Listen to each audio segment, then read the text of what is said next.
ನೋಡಿ third one ಏನ್ ಕೊಟ್ಟಿದ್ದಾರೆ, find the total surface area of hemisphere of radius 10 centimetre ಅಂತ ಕೊಟ್ಟಿದ್ದಾರೆ.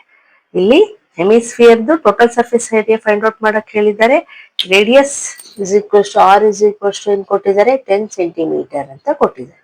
ಇನ್ನು ಪೈ ಇಸ್ ಈಕ್ವಲ್ಸ್ ಟು 3.14 ತಗೊಳ್ಳಿ ಅಂತ ಮೆನ್ಷನ್ ಮಾಡಿದ್ದಾರೆ. ಮೆನ್ಷನ್ ಮಾಡಿದ್ಮೇಲೆ ನಾವು ಇದೇ ವ್ಯಾಲ್ಯೂ ತಗೋಬೇಕು ಪೈಗೆ.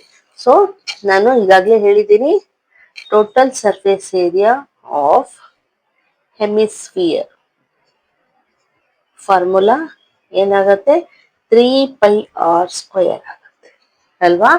ಸೊ 3 ಇಂಟು ಪೈ ಅಂದ್ರೆ ನಾವು 3.14 ತಗೋಬೇಕು. ರೇಡಿಯಸ್ ಎಷ್ಟು ಕೊಟ್ಟಿದ್ದಾರೆ, 10. So 10 into 10. ಓಕೆ, ಈಗ ನೋಡಿ 10 ಇಂಟು 10 100 ಆಯ್ತು. 100 ಇಂಟು 3 300 ಆಯ್ತು. ಸೊ 300 ಇಂಟು 3.14 ಆಯ್ತು. ಈಗ ನಾನು ಮಲ್ಟಿಪ್ಲೈ ಮಾಡ್ತೀನಿ. ನೋಡಿ ಇಲ್ಲಿ ನಾನು ಈ ರೀತಿ ಹಾಕೊಳ್ತೀನಿ. ಇಲ್ಲಿ 300 ಹಾಕೊಂಡು ನಮ್ಗೆ ಈಸಿ ಆಗುತ್ತಲ್ವಾ. 2 zeros ಹಾಗೆ ಇಟ್ಬಿಡ್ಬೋದು. 3 4s 12, 1 carry, 3 1s 3 plus 1 4, 3 3s 9. ಈಗ 2 ಡಿಜಿಟ್ ಆದ್ಮೇಲೆ ಪಾಯಿಂಟ್ ಇದೆ ಅಲ್ವಾ. ಸೊ 2 ಡಿಜಿಟ್ ಆದ್ಮೇಲೆ ಪಾಯಿಂಟ್ ಇಟ್ರೆ ನೋಡಿ ಏನ್ ಬರುತ್ತೆ, ಓನ್ಲಿ 942 ಬರುತ್ತೆ. ಸೊ 942 ಇದು ಏರಿಯಾ ಆಗಿರೋದ್ ಕಾರಣ total surface area units square ಅಲ್ಲೇ ಇಡ್ಬೇಕು. Centimetre square is answer. Okay, ಈಗ ನೆಕ್ಸ್ಟ್ ಒನ್ ಮಾಡೋಣ. ನೋಡಿ ಫೋರ್ತ್ ಒನ್ ಏನ್ ಕೊಟ್ಟಿದ್ದಾರೆ, the radius of A spherical balloon increases from 7 centimeter to 14 centimeter as air is being pumped into it. Find the ratio of surface areas of the balloon in the two cases ಅಂತ ಹೇಳಿದ್ದಾರೆ. ನೋಡಿ, ಒಂದು spherical shape ಅಲ್ಲಿ ಒಂದು balloon ಇದೆ.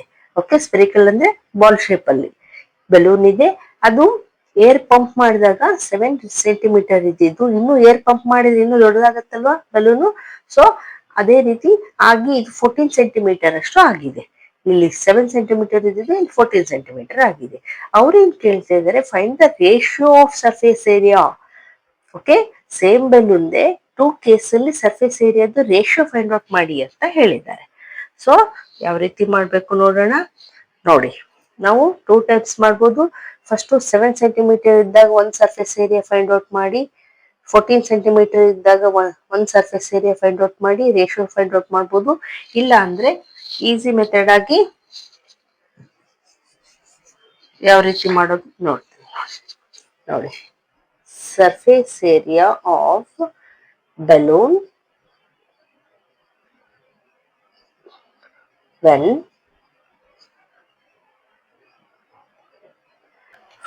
r is equals to 7 centimeter.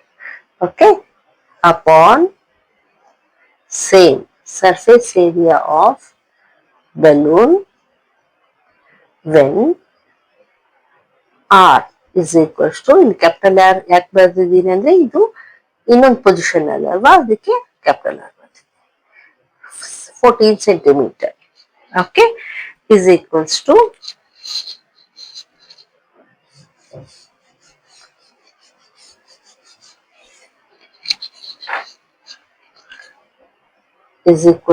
ಏನಾಗುತ್ತೆ, surface area formula ಏನು, 4πr². ಇಲ್ಲಿನೂ ಅಷ್ಟೇ 4π, ಆದ್ರೆ ಆರ್ ಇಲ್ಲಿ ಕ್ಯಾಪಿಟಲ್ ಆರ್ ತಗೊಂಡಿದ್ದೀವಲ್ವಾ. ಸೊ ಕ್ಯಾಪಿಟಲ್ ಆರ್ ಬರೆಯೋಣ. ಈಗ ನೋಡಿ 4 4 ಕ್ಯಾನ್ಸಲ್ ಆಯ್ತು, ಪೈ ಕೂಡ ಕ್ಯಾನ್ಸಲ್ ಆಯ್ತು. ಸೊ ಏನ್ ಉಳಿತು, r² ಉಳಿತು. ಸೊ ಆರ್ ಅಂದ್ರೆ ಏನಿದೆ ಇಲ್ಲಿ, 7 ಇಂಟು 7 ಇದೆ.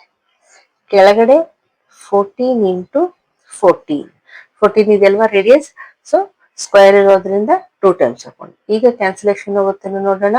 ನೋಡಿ 7 1s 7 2s, ಇಲ್ಲಿನೂ ಅಷ್ಟೇ 7 1s 7 2s. ಸೊ ಏನ್ ಬಂತು, 1 ಇಂಟು 1 1 ಬರುತ್ತೆ, 2 ಇಂಟು 2 4 ಬಂತು ಅಲ್ವಾ. ಸೊ ನಾವೇನ್ ಹೇಳ್ಬೋದು, ರೇಷಿಯೋ ಈಸ್ 1:4 ಅಂತ ಹೇಳ್ಬೋದು.